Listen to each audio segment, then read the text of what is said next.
નમસ્કાર. જિલ્લા ખેતીવાડી અધિકારી જામનગર. હાલ ખરીફ વાવેતરની વાત કરીએ તો જામનગર જિલ્લામાં લગભગ 3,48,000 હેક્ટર જેટલું ખરીફ વાવેતર થતું હોય છે, જેમાં મુખ્યત્વે મગફળી, કપાસ ઉપરાંત કઠોળ, લીલોચારો, શાકભાજી વગેરે પાકોનું વાવેતર થતું હોય છે.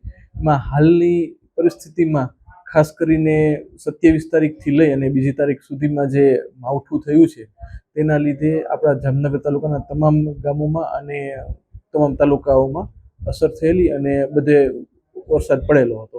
જે અન્વયે હાર્વેસ્ટિંગ કરેલી મગફળી જે ફિલ્ડમાં પાથરામાં પડેલી હતી એ બધી પલળેલી છે. આ ઉપરાંત કપાસની પ્રથમ વીણી પણ જે ચાલુ હતી એમાં પણ કપાસમાં પણ રૂ જે બહાર નીકળી ગયું એને પણ વરસાદની અસર થયેલી, જેથી તમામ પાકોમાં અસરને જોઈ અને સરકારશ્રી દ્વારા નિર્ણય કરવામાં આવ્યો કે તમામ ખેડૂતોને નુકસાની બાકાત ના રહે એ રીતે સર્વેને રોજકામ કરી અને સર્વે કરીને કામગીરી પૂર્ણ કરવાની. જે અન્વયે જામનગર જિલ્લામાં લગભગ 332 જેટલી ટીમો દ્વારા 2 દિવસની અંદર કામગીરી પૂર્ણ કરવામાં આવે છે અને સરકારશ્રીમાં રિપોર્ટ રજૂ કરવામાં આવે છે. ત્યારબાદ સરકારશ્રી દ્વારા જે નિર્ણય લેવાશે એ પ્રમાણે આગળની કામગીરી કરવામાં આવશે.